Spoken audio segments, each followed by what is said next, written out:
YSM news కి స్వాగతం. Bulletin లో ముందుగా హెడ్లైన్స్ చూద్దాం.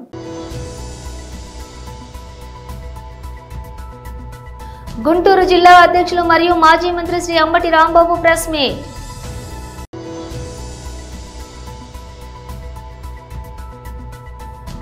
మీడియాతో మాట్లాడుతున్న ఎంపీ శ్రీ ఎం రఘునందన్ రావు.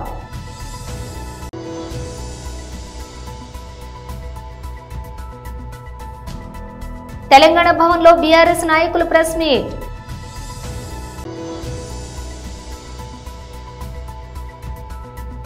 అమ్మకాల ఒత్తిడి, నష్టాలతో ముగిసిన మార్కెట్లు. ఇక డీటెయిల్స్ చూస్తే గుంటూరు జిల్లా అధ్యక్షులు మరియు మాజీ మంత్రి శ్రీ అంబటి రాంబాబు ప్రెస్ మీట్. సరే, ఆ 3 రోజుల పాటు నిర్వహిస్తే చూస్తే ఆ డయాస్ మీద ఆర్భాటం బాగా చేశారులే, దానిలో ఏమీ సందేహం లేదు. బాగా డబ్బులున్న రాజకీయ పార్టీ, అధికారంలో ఉన్నటువంటి రాజకీయ పార్టీ కాబట్టి బూతులు, భజనలు, మభ్యపెట్టే మాటలు, కబుర్లు, ఇవి కొద్దిగా లోతుగా పరిశీలిస్తే మొత్తం అంతా పెద్ద అభద్రతాభావం చంద్రబాబు నాయుడు గారికి. ఆ అభద్రతాభావం అనేది చాలా స్పష్టంగా కనిపిస్తూ వచ్చింది. 3 రోజుల పాటు జరిగినటువంటి ఈ మహానాడులో వారు ఇచ్చిన హామీలు సూపర్ 6, సూపర్ 7, అవి కాక 148 హామీలు ఇచ్చారు. 3 రోజుల పాటులో 3 హామీలైనా మేము నెరవేర్చాము అని చెప్పుకునే ధైర్యం లేదు, అని చెప్పుకొని ముందుకెళ్లే పరిస్థితి లేనటువంటి దౌర్భాగ్యమైన పరిస్థితుల్లో ఆర్భాటం చేసి డైవర్ట్ చేసుకునేటువంటి కార్యక్రమాలు చేశారు. తెలంగాణ నుంచి, అక్కడి నుంచి, ఇక్కడి నుంచి కొంతమంది కేతుగాళ్లను, కొంతమంది హాస్యనటుల్ని తీసుకొచ్చి స్కిట్లేసి డైవర్ట్ చేసేటటువంటి పరిస్థితి తెచ్చారు తప్ప సూటిగా ప్రజలకు ఈ సంవత్సరం పాటు మేము ఇది చేశాము అని చెప్పుకున్నటువంటి సందర్భమే 3 రోజులు ఎక్కడ కనిపించవా. రైతు భరోసా అన్నారు.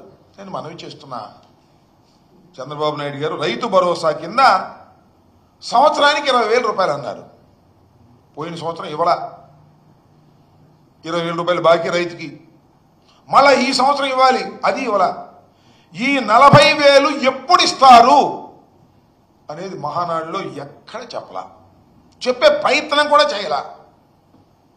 ఇకపోతే అమ్మఒడి, దాన్ని ఏదో తల్లికి వందనమని పేరు మార్చాడు చంద్రబాబు నాయుడు గారు. మంచిదే, మీ పార్టీ కాబట్టి అధికారంలోకి వచ్చింది, మీరు పేరు మార్చుకున్నారు. ఏమన్నారు మీరు?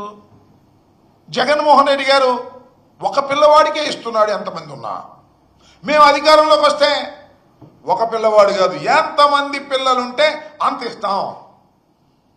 ఒక పిల్లవాడు ఉంటే 20,000, ఇద్దరుంటే 40,000, ముగ్గురుంటే 60,000, నలుగురుంటే 80,000, ఈ రకంగా పాట పాడారే. మరి గత సంవత్సరం ఏం ఇవ్వలేదే, పోనీ ఈ సంవత్సరం ఇవ్వాలి కదా. ఈ సంవత్సరం ఇచ్చే పరిస్థితి లేదే. ఒక పిల్లవాడు ఉంటే 40,000 ఇవ్వాలి 2 సంవత్సరాలు కలిపి, ఇద్దరుంటే 80,000 ఇవ్వాలి, ముగ్గురుంటే ఈ రకంగా పెంచుకుంటూ ఇవ్వాలి కదా. మరి ఇచ్చేటటువంటి ప్రయత్నం గురించి ఏదో సొల్లు కబుర్లు చెప్పారు తప్ప ఆ పద్ధతి చెప్పలా. ఇస్తాము అని హామీ ఇచ్చారు. చిత్రం ఏంటంటే గతంలో ఇచ్చిన హామీలను నెరవేరుస్తామని హామీ ఇచ్చారు మహానాడులో. ఇప్పుడు నిన్న ప్రజాస్వామ్యంలో ఇది హామీలను నెరవేరుస్తామని హామీ ఇచ్చేటటువంటి కార్యక్రమం చేసినటువంటి ఘనులు చంద్రబాబు నాయుడు గారు, తెలుగుదేశం పార్టీ అని మనవి చేస్తున్నా. మీడియాతో మాట్లాడుతున్న ఎంపీ శ్రీ ఎం రఘునందన్ రావు. భారతీయ జనతా పార్టీ రోజు రోజుకి బలాన్ని పుంజుకుంటా ఉంది. కాంగ్రెస్ పార్టీ ప్రజల విశ్వాసాన్ని కోల్పోతూ ఉంది. ప్రత్యామ్నాయంగా ప్రజలందరూ భారతీయ జనతా పార్టీ వైపు ఆలోచిస్తూ ఉన్నారు. ఇది నేను బీజేపీ నాయకుడిగా బీజేపీ ఆఫీసులో కూర్చొని చెప్తున్న మాట కాదు. గ్రౌండ్లో జరుగుతున్నటువంటి రియాలిటీని, ప్రజల ఆలోచన విధానాన్ని అనునిత్యం ప్రజల్లో ఉండేటువంటి వ్యక్తిగా మేము ముందు ఉంచదలుచుకున్నాను. ఈ రాష్ట్రంలో 10 సంవత్సరాలు పరిపాలన కొనసాగించిన తర్వాత, అసెంబ్లీ ఎన్నికల్లో ఓడిపోయిన తర్వాత గొప్ప ఫలితాలు తెచ్చుకుంటాం, పార్లమెంట్లో ఏదో గొప్పలు చేస్తామని చెప్పి అనేక మంది గొప్పలు చెప్తే పార్లమెంట్లో భారత రాష్ట్ర సమితి అనే పార్టీకి 0 స్థానాలను ఇచ్చిండ్రు తెలంగాణ ప్రజలు. అప్పుడే జనం అర్థం చేసుకున్నారు టీఆర్ఎస్ పార్టీ అనేది చెల్లని రూపాయిగా మారింది. టీఆర్ఎస్ని బీఆర్ఎస్గా మార్చిన రోజే ప్రజలు టీఆర్ఎస్కి బీఆర్ఎస్కి రెండింటికి కలిపి వీఆర్ఎస్ ఇచ్చినారు. మీరు ఫామ్ హౌస్కు పరిమితమైతే బాగుంటుందని చెప్పినారని చెప్పేసి వాళ్ళని పంపించినారు. తర్వాత ఏదో కొత్త కథలు వెళ్తా ఉన్నారు. బీజేపీ బీఆర్ఎస్ బీజేపీలో కలుస్తామన్నారు, విలీనం చేసుకుంటామన్నారు.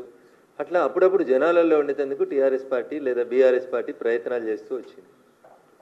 ఈ మధ్యకాలం లోపల 2 ఎన్నికలు ఎమ్మెల్సీకి సంబంధించి 3 ఎన్నికలు జరిగినాయి. 2 ఎన్నికలు టీఆర్ఎస్ పార్టీకి బాగా పట్టున్నది. బావా బామ్మర్ది చెల్లె నాయన అందరూ ఎమ్మెల్యేలు ఎంపీలు ఉన్నటువంటి నియోజకవర్గాలు అయినటువంటి కరీంనగరు, నిజామాబాదు, మెదక్ జిల్లాలకు సంబంధించి ఒక గ్రాడ్యుయేట్స్ ఎమ్మెల్సీ, ఒక టీచర్స్ ఎమ్మెల్సీ 2 ఎమ్మెల్సీ ఎన్నికలు జరిగినాయి. టీఆర్ఎస్ పార్టీ కనీసం అభ్యర్థులు కరువైనరా లేదా మళ్ళీ ఎందుకు ఆలోచించారో ఏం ఆలోచించారో తెలియదు. కనీసం పోటీ చేసే పరిస్థితులలో టీఆర్ఎస్ లేనటువంటి పరిస్థితి. ఇది గ్రౌండ్ రియాలిటీ. మేము గెలిచినాం కాబట్టి మేము ఏదో అహంకారంతో మాట్లాడతలేం. మేము ప్రజలకు సేవ చేస్తూ ఉన్నాం, ప్రజలకు దగ్గర అవుతా ఉన్నాం. మా పార్టీ పూర్వస్వరూపం జనసంఘ్ పుట్టిందే అంత్యోదయ లక్ష్యంగా పుట్టింది. ఆ అంత్యోదయ లక్ష్యంగానే పనిచేస్తున్నాం. Eradication of poverty, eradication of poor, గరీబులకు సేవ చేసేందుకే భారతీయ జనతా పార్టీ పనిచేస్తుంది. పేదలు, రైతులు, మహిళలు వీళ్ళ కోసం అనుక్షణం తప్పించేటువంటి పార్టీ భారతీయ జనతా పార్టీ. ఎవరు అడగకున్నా రైతన్నల కష్టాన్ని దృష్టిలో ఉంచుకొని 3 రోజుల క్రితం జరిగినటువంటి భారత కేబినెట్ గౌరవ ప్రధానమంత్రి నరేంద్ర మోడీ గారి నాయకత్వంలో మళ్ళీ రైతన్నలకు అన్నింటికి కూడా మినిమం సపోర్ట్ ప్రైస్ విషయం లోపల భారత కేబినెట్ ఒక నిర్ణయం తీసుకొని సుమారు 2.5 లక్షల కోట్లు భారత ప్రభుత్వం మీద భారం పడుతుందని తెలిసి కూడా ఎంఎస్పీని పెంచుతూ రైతన్నల్ని ఆదుకోవాలనేటువంటి ఆలోచన కలిగిన పార్టీ భారతీయ జనతా పార్టీ, నరేంద్ర మోడీ గారి నాయకత్వం. ఈ దిశగా భారతీయ జనతా పార్టీ ముందుకు పోతూ తెలంగాణ రాష్ట్రంలో కూడా ఒక పైస లేదని, మమ్మల్ని ఎవరు నమ్ముతలేరని, ఢిల్లీకి పోతే చెప్పుల దొంగలుగా మమ్మల్ని చూస్తుర్రని సాక్షాత్తు ముఖ్యమంత్రి లాంటి వాళ్ళు మాట్లాడుతున్న పరిస్థితులలో మేము నేషనల్ హైవేల పేరిటనో ఇంకో దాని పేరిటనో అనునిత్యం తెలంగాణలో ఒక రకమైనటువంటి డెవలప్మెంట్ యాక్టివిటీస్ కోసం డబ్బులు ఇస్తూ తెలంగాణ ప్రజలకి భారతీయ జనతా పార్టీ దగ్గరవుతూ వస్తూ ఉంది. గెలిచినటువంటి 8 మంది ఎంపీలు అనునిత్యం తెలంగాణ ప్రజల కోసం, తెలంగాణ రాష్ట్ర అభివృద్ధి కోసం, తెలంగాణ ప్రజల సంక్షేమం కోసం 24/7 తెలంగాణ రాష్ట్రం నుంచి గెలిచిన 8 మంది ఎంపీలు పనిచేస్తా ఉన్నాం. తెలంగాణ భవన్లో బీఆర్ఎస్ నాయకులు ప్రెస్ మీట్. జాగ్రత్తగా ఉండాలని చెప్పేసి ప్రజలను కోరుతా ఉన్నాను. సైనిక దళాల సమరోత్సాహాన్ని, వాళ్ళ యొక్క త్యాగాలను, వాళ్ళ యొక్క శక్తి సామర్థ్యాలను, వాళ్ళ విజయాలను రాజకీయ ప్రయోజనాలు కోసం వాడుకోవడం కోసం ఒకళ్ళు తిరంగా ర్యాలీలను చేస్తారు. చేయండి, తప్పులేదు. ఒకళ్ళేమో జై హింద్ అని చెప్పి మళ్ళీ అదే సైనిక దళాలని విమర్శించే ప్రయత్నం చేస్తారు. ఇదే కాంగ్రెస్ పార్టీ 10-15 రోజుల ముందు ఇదే ముఖ్యమంత్రి ఇక్కడ ర్యాలీ చేశాడు సైనిక దళాలకు మద్దతుగా. మళ్ళీ ఇప్పుడేమో సైనిక దళాలు తప్పు చేశాయన్నట్టుగా మాడుతూ ఉన్నారు. రేవంత్ రెడ్డి గారు మీరెవరు? దేశ ప్రజలందరికీ హక్కు ఉంది అడగడానికి. కానీ ఏ అంశం మాట్లాడాలి, ఎంతవరకు మాట్లాడాలనే విషయంలో పరిమితులు ఉండాలనే విషయాన్ని కూడా గమనించాలి. ఇవాళ రాహుల్ గాంధీ గారు ప్రధానమంత్రి అయి ఉంటే పాక్ ఆక్రమిత కాశ్మీర్ మనకు వెనక్కి వచ్చేది, మనం గెలిచే వాళ్ళము అని సైనిక దళాల యొక్క శక్తి సామర్థ్యాలని శంకించే విధంగా, కించపరిచే విధంగా మాడుతూ ఉన్నారు. ఇది పెద్ద జోక్. కాశ్మీర్లో కుంపటి పెట్టింది ఎవరు? కాశ్మీర్ సమస్యకు కారణం ఎవరు? రాహుల్ గాంధీ గారి యొక్క మెప్పు పొందాలంటే మీకు చాలా మార్గాలు ఉన్నాయి. మీరు ఢిల్లీకి పోతే 30 సార్లు పోయినా 3 గంటలు గేటు బయట ఉన్నా కానీ రాహుల్ గాంధీ గారు మీకు అపాయింట్మెంట్ ఇవ్వట్లేదు, అది వేరు సంగతి. కానీ ఈ రకంగా పొగిడి లేని అంశాన్ని తీసుకొచ్చి దానిలో సైనిక దళాలను వాడుకొని మీ పార్టీ నాయకుల మెప్పు పొందాలనుకోవడము ముఖ్యమంత్రి గారికి, రేవంత్ రెడ్డి గారికి సరికాదు. మీకు ఒక బాధ్యతాయుతమైనటువంటి పదవిని ప్రజలు ఇచ్చారు, దాన్ని దుర్వినియోగం చేయొద్దు.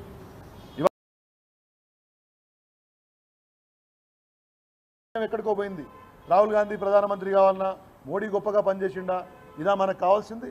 ఇవాళ దేశం ఇటువంటి పరిస్థితిని ఎదుర్కొన్నప్పుడు సైనిక దళాల యొక్క సామర్థ్యాన్ని మనం వాళ్ళ యొక్క త్యాగాలను గుర్తు చేసుకుంటూ, వాళ్ళు చేసినటువంటి పనిని మెచ్చుకుంటూ, దేశం ఒక్కటిగా ఉన్న సందర్భంలో కాంగ్రెస్, బీజేపీ దుర్మార్గమైనటువంటి రాజకీయాలు చేయడం, ఆ రాజకీయాల్లో సైనిక దళాలను వాడటం అనేది, వారి పేరును గుంచడం అనేది సరైన పద్ధతి కాదు అనే విషయాన్ని కూడా వాళ్లకు నేను గుర్తు చేస్తూ, దేశ భద్రత, సైనిక దళాల అంశం చాలా సున్నిత అంశం.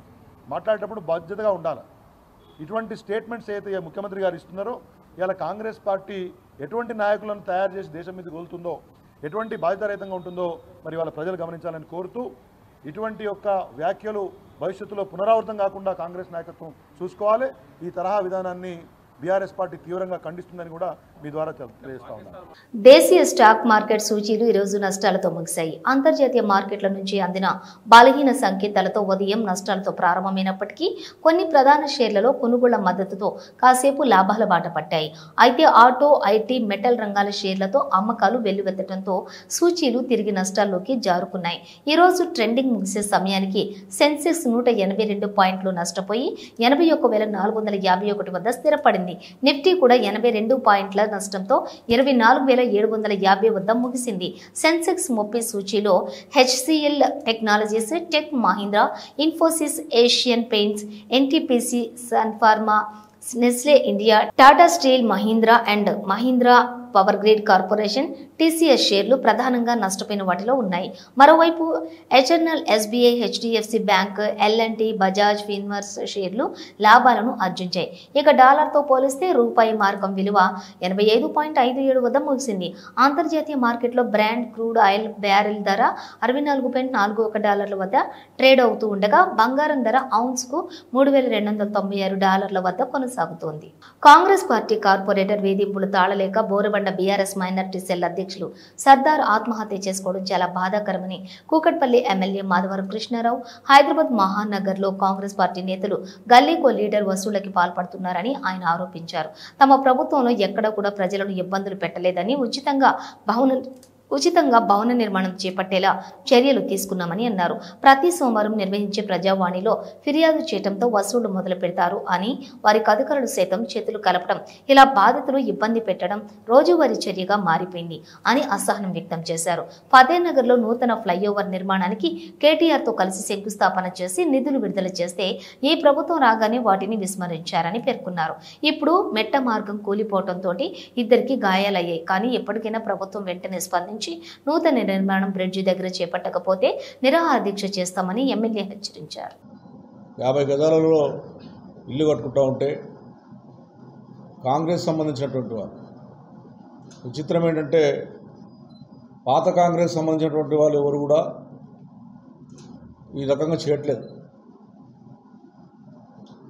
టీఆర్ఎస్ పార్టీలో ఉండి 10 ఏళ్ళు ఎంజాయ్ చేసి మళ్ళీ పోయి కాంగ్రెస్ పార్టీలో జాయిన్ అయ్యి ఎన్నో రకాలుగా ఇబ్బంది పెడుతున్నటువంటి వాళ్ళని చూసి కాంగ్రెస్ గవర్నమెంట్ ఆలోచన చేయాలి. ముఖ్యమంత్రి గారు కానీ, పిసిసి అధ్యక్షుడు కానీ దీని మీద ఆలోచన చేయాలి. మీ కార్యకర్తలు చేస్తున్నటువంటి దుర్మార్గం వల్ల, నిన్న మీ కార్పొరేటర్ చేసినటువంటి దుర్మార్గం వల్ల నిన్న సర్దార్ అంటే నిండు ప్రాణం ఉన్న 30-40 సంవత్సరాల పిల్లగాడు, 2 ఆడపిల్లలు ఉన్నారు, దుంకి చనిపోయాడంటే ఈ రకంగా హైదరాబాద్ నగరంలో ఈ వసూలకు పాల్పడుతున్నటువంటిది కూడా ఒకసారి ఆలోచన చేయాలి. గతంలో మేము కేసీఆర్ ప్రభుత్వంలో 10 ఏళ్లలో ఎక్కడ కూడా ఎవరిని కూడా ఇబ్బంది పెట్టకుండా, చిన్నవాళ్ళ తెరువు పోకుండా 72 గజాల జాగా ఎవరైనా కట్టుకుంటే కూడా వాళ్ళకు రూపాయి పర్మిషన్లా ఇప్పించి వాళ్ళకి కట్టే విషయంగా ఆలోచన చేశాం. కానీ ఇప్పుడు గల్లీకి ఒక లీడర్, ఎక్కడ చూసినా ప్రజావాణి అని పెట్టి సుమారం పెడతారు. అది ప్రజావాణి కాదు. నేను చాలాసార్లు చెప్పాను, అది ప్రజలకు సంబంధించినటువంటి వాణి కాదు. అది కాంగ్రెస్ పార్టీ కార్యకర్తల పంచుకోనికి ప్రజావాణి పెట్టారు. ఏదైతే ఈ రోజున ఆఫీసర్స్ కూడా మా కుక్కట్పల్లి కాన్స్టిట్యున్సీలో కానీ, హైదరాబాద్ నగరంలో కానీ ఆఫీసర్స్ ఎక్కడ కూడా దీని మీద చర్యలు తీసుకోకుండా కాకుండా అబద్ధాల మాటలు చెప్పి 18 నెలలు గడుపుతూ ఉన్నారు. ఇప్పటికైనా పత్తనార్ బ్రిడ్జిని, అండర్ పాస్ని, అల్లాపూర్ నుంచి వచ్చేటటువంటి దీన్ దయాళకి వచ్చే 106 కోట్ల రూపాయలని నాలను విస్తరణ ఎంబడి చేపట్టాలని, కొంతమంది నిరుపేదలు ఉన్నటువంటి వాళ్ళు కొంతమంది వాళ్ళకి డబుల్ బెడ్రూమ్లు ఇవ్వాలని నేను డిమాండ్ చేస్తూ ఉన్నాను. చాలాసార్లు మీరు తీసుకొని మా కార్పొరేటర్ కానీ, నేను కానీ జిల్లా మంత్రి జూపల్లి కృష్ణారావుతో కలిసి మహబూబ్ నగర్ జిల్లా కలెక్టరేట్లో శుక్రవారం నారాయణపేట, మహబూబ్ నగర్ జిల్లాలోని వ్యవసాయ కార్యాచరణ, వడ్ల కొనుగోలు, అంటువ్యాధులు, భూభారత్, రెవెన్యూ సదస్సులు, ఇందిరమ్మ ఇండ్లు, రాజీవ్ యువ వికాసం పథకాల అమలుపై ఆయా జిల్లాల కలెక్టర్లు, అదనపు కలెక్టర్లు, సంబంధిత శాఖల అధికారులతో మంత్రి దామోదర రాజనరసింహ సమీక్షా సమావేశం నిర్వహించారు. ఈ సమావేశానికి ఆయా జిల్లాల శాసనసభ్యులు NM Srinivas Reddy, Anirudh Reddy, G Madhusudan Reddy, Vakiti Srihari, doctor Chittem Kannikareddy, Parigi శాసనసభ్యులు రామ్మోహన్ రెడ్డి, రాష్ట్ర minority finance corporation chairman Obaidullah, Kotwal కలెక్టర్లు విజయేంద్రబోయి, సిక్తా పట్నాయక్, అదనపు కలెక్టర్లు హాజరయ్యారు. ఈ సందర్భంగా మంత్రి దామోదర రాజనరసింహ మాట్లాడుతూ ప్రభుత్వం అమలు చేస్తున్న పథకాలు క్షేత్రస్థాయిలో అర్హులకు అందేలా చేయటం అధికారుల బాధ్యత అన్నారు. తాజాగా ప్రభుత్వం తీసుకువచ్చిన భూభారతి చట్టం ప్రకారం పైలట్ మండలంలో వచ్చినటువంటి దరఖాస్తులు భూభారతి పోర్టల్ ద్వారా పరిష్కారం చేయాలన్నారు. మహబూబ్ నగర్, నారాయణపేట జిల్లాలో వానాకాలం సీజన్కు పంటల సాగు ప్రణాళిక, విత్తనాలు, ఎరువుల లభ్యతపై ఆయన సమీక్షించారు. జిల్లా కలెక్టర్లు, పౌర సరఫరాల శాఖ అధికారులు జిల్లాలో విత్తనాలు, ఎరువులు లభ్యత, పంట నష్టం జరిగిన వివరాలు, నష్టపరిహారం వచ్చిన వివరాలను మంత్రులకు వివరించారు. అప్పట్లో ఇండ్ల స్థలాలు మనమే ఇచ్చామని, ఇప్పుడు కూడా మనమే ఇస్తున్నామని మంత్రి రాజనరసింహ స్పష్టం చేశారు. అయితే మంజూరైన ఇండ్ల నిర్మాణాలను త్వరితగతిన పూర్తి చేయించేందుకు అధికారులు చర్యలు తీసుకోవాలని ఆయన సూచించారు. ప్రభుత్వం మార్గదర్శకాల ప్రకారమే ఇండ్ల నిర్మాణాలు చేపట్టాలని, ఎక్కువ విస్తీర్ణంలో ఇండ్లు నిర్మించుకుంటే యజమానే బాధ్యత అన్నారు. మహబూబ్ నగర్ జిల్లా, నారాయణపేట జిల్లాకు సంబంధించి ఈరోజు సమీక్ష నిర్వహించడం జరిగింది. ప్రధానంగా సంక్షేమ పథకాలు, ముఖ్యంగా ఇందిరమ్మ హౌసింగు, రాజీవ్ యువ వికాసము, భూభారతి, ఈ అంశాలపైన ఒక సమీక్షలో సహచర మంత్రివర్యులు జూపల్లి కృష్ణారావు గారు, గౌరవ శాసనసభ్యులు మసూదన్ రెడ్డి గారు, శ్రీహరి గారు, శ్రీనివాసరెడ్డి గారు, రామ్మోహన్ రెడ్డి గారు, మీ అందరం కూర్చొని ఈ 2 జిల్లాలకు సంబంధించి సమీక్ష నిర్వహించాము.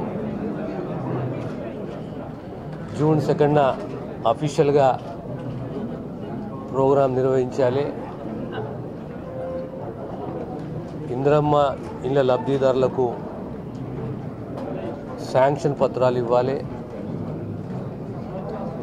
అదే రకంగా ఈ యువ వికాసం సంబంధించి తెలంగాణ యువతకు 50,000, 1,00,000, 2 లక్షలు, 3 లక్షలు, 4 లక్షల వరకు ఎవరికి అర్హత ఉన్నదో వాళ్ళకు అంచెలంచెలుగా మంజూరు పత్రాలు ఇచ్చుకుంటూ ఈ కార్యక్రమాన్ని నిర్వహించాలి. భూభారతికి సంబంధించి ఓ చక్కని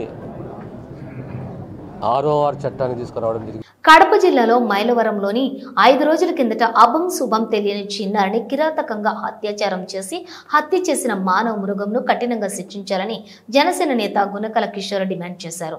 టాలరెన్స్ ఫర్ సెక్సువల్ వైలెన్స్ అనే ప్లకార్డులను ప్రదర్శించి చిన్నారులను చిదిమిస్తున్నటువంటి మానవ మృగాలను కఠినంగా శిక్షించాలని ఆయన నెల్లూరులో నిర్వహించినటువంటి మీడియా సమావేశంలో కోరారు. 3 సంవత్సరాల పసికందుపై క్రూర మృగంగా మారి సమీప బంధువు అమానుషంగా అఘాయిత్యం చేసి హత్య చేయడం దారుణమన్నారు. సభ్య సమాజం తలదించుకునే ఇలాంటి సంఘటనను తీవ్రంగా ఖండిస్తున్నామన్నారు. క్రూర మృగంలా వ్యవహరించే ఇలాంటి వారికి కఠిన శిక్షలు సత్వరమే అమలు చేయాలని కోరారు. మహిళలపై జరుగుతున్న లైంగిక వేధింపులు అరికట్టేలా ప్రభుత్వం చర్యలు చేపట్టాలన్నారు. నమస్కారం. మనిషి జంతువు నుంచి రూపాంతరం చెందారు, ఇది అందరికీ తెలిసిన విషయమే. ఇటీవల జరిగిన సంఘటన చూస్తుంటే మళ్ళీ మనుషులు కొంతమంది క్రూర మృగాలుగా మారాలనిపిస్తుంది. కడప జిల్లాలో 3 ఏళ్ల పసికందు పైన అఘాయిత్యం చేసి అమానుషంగా హత్య చేసిన ఒక కిరాతకుడిని చూస్తే సభ్య సమాజం తలదించుకునే విధంగా ఉంది. ఇటువంటి చీడ పురుగుల మధ్య మనం బతుకుతున్నామా అనిపిస్తుంది. మొదటిసారిగా ఇటువంటి వార్తలు విన్నప్పుడు మనం కూడా మగవాళ్ళం అయినందుకు సిగ్గుగా ఉంది. ఇకపై సెక్సువల్ అసాల్ట్ చేసిన వాళ్ళని ఉపేక్షించబోమని చెప్పి పవన్ కళ్యాణ్ గారు స్ట్రిక్ట్గా చెప్పారు. 0 టాలరెన్స్ ఫర్ సెక్సువల్ వైలెన్స్. ఇటువంటి చర్యలు చేసిన వారిని ఎవరైనా కూడా కఠినంగా శిక్షించాలి, సత్వరమే శిక్షించాలి. మరలా ఇటువంటి చర్యలు పునరావృతం కాకుండా జనాలు భయపడే విధంగా శిక్షించాలి అనేది పవన్ కళ్యాణ్ గారి నినాదం. ఈరోజు చిన్న బిడ్డలు 3 ఏళ్ల పసికందంటే అల్లారు ముద్దులు వాళ్ళ కుటుంబ సభ్యులు ఆప్యాయంగా చూపించుకునే ఆ పిల్లని ఆ విధంగా ఏ విధంగా చేశాడో, ఒక పశువు కంటే హీనంగా వ్యవహరించిన వాడిని కఠినంగా శిక్షించాలని మేము జనసేన పార్టీ తరఫున మేము మనవి చేసుకుంటున్నాం. ఇంకొక విచిత్రమైన విషయం ఏంటంటే బంధువుల అతనే ఈ విధంగా చేశాడు అనేది ఇంకా ఆలోచించరాని విషయం. అల్లారు ముద్దుగా అనేక బంధాలతో ఆకట్టుకునే ఆడపిల్లల మీద ఆడబిడ్డల మీద ఇటువంటి అఘాయిత్యాలు మళ్ళా పునరావృతం కాకుండా అనేక బంధాల్లో సేవ చేస్తున్న మన ఆడబిడ్డల్ని ఒక ఆట వస్తువుగా తన లైంగిక కోరిక తీర్చుకునే ఒక వస్తువుగా ఉపయోగిస్తున్న మూర్ఖులందరూ కూడా బుద్ధి చెప్పాల్సిన పరిస్థితి ఉంది. అదేవిధంగా ఒక ఆడబిడ్డకి ఏ బంధు రూపంలో అంటే అక్కగా చెల్లిగా వదినిగా పిన్నిగా తల్లిగా అనేక బంధాలతో సేవ చేస్తున్న ఆడపిల్లల్ని హింస పెట్టద్దు, శారీరక సెక్షువల్ వైలెన్స్ గురి చేయొద్దు అని చెప్పి మరొకసారి గుర్తు చేస్తున్నాను. మనందరం కూడా బాధ్యత కలిగి ఉండాలి. ప్రతి ఒక్కరు కూడా ఇటువంటి పైన చర్యలు కలిగి ఉండాలి. ముఖ్యంగా చిన్నపిల్లలకి ఈ చర్యలు చూస్తుంటే చిన్నపిల్లలు నటించే ఏబిసిడీలు ఎట్లా నేర్పిస్తున్నామో అట్లే విధంగా సమాజంలో ఎవరైనా మగ పురుగులు ఎవరైనా అసభ్యంగా ప్రవర్తిస్తే వాళ్ళ తల్లిదండ్రులకు తెలిపే విధంగా కూడా మనం ప్రవర్తించాల్సిన పరిస్థితి ఉంది. మగవాళ్ళందరూ కూడా దీన్ని బాధ్యతగా తీసుకోవాలి. ఎవరైనా ఇటువంటి చర్యలు తీస్తే వాళ్ళు ఏమవుతుందని తెలియజెప్పాలి. ఇటువంటి అసాంఘిక కార్యక్రమాలకి పాల్పడిన ఎవరైనా కూడా చట్టరీత్యా ఈరోజు బెయిల్ తీసుకొని బయటకు వచ్చినప్పటికీ కఠిన శిక్షలు అమల్లో ఉన్నాయి. మీకు శిక్ష ఖరారైనప్పుడు మీరు చేసిన తప్పు రుజువు అయినప్పుడు దాన్ని సరిదిద్దుకోవడానికి కూడా ఉండరు. ఎంతో మంది ఈరోజు హత్యలు చేసిన వాళ్ళు, ఈ విధమైన అఘాయిత్యాలు చేసిన వాళ్ళు తమ జీవితాలంతా కూడా జైల్లో మగ్గిపోతున్నాయి. తిరిగి వచ్చేసరికి కుటుంబాలు ఉండవు, బిడ్డలు ఉండరు, సంసారం ఉండదు, ఒక కుక్క బతుకు అయిపోతుంది. ఖచ్చితంగా కూడా సంస్కారంగా బతకాల్సిన అవసరం ఉంది. బంధుత్వాలని బంధాలని గౌరవించాల్సిన అవసరం ఉంది. ముఖ్యంగా మహిళలను. బ్రిటన్ ముగించే ముందు హెడ్లైన్స్ మరోసారి.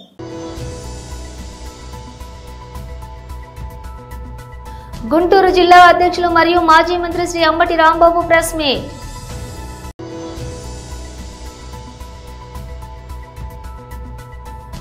మీడియాతో మాట్లాడుతున్న ఎంపీ శ్రీ ఎం రఘునందన్ రావు.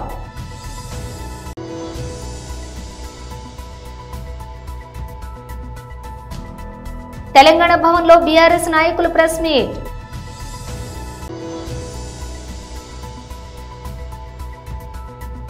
అమ్మకాల ఒత్తిడి, నష్టాలతో ముగిసిన మార్కెట్లు. ఇవి బులెటిన్ విశేషాలు. మరో బులెటిన్తో మళ్ళీ కలుద్దాం.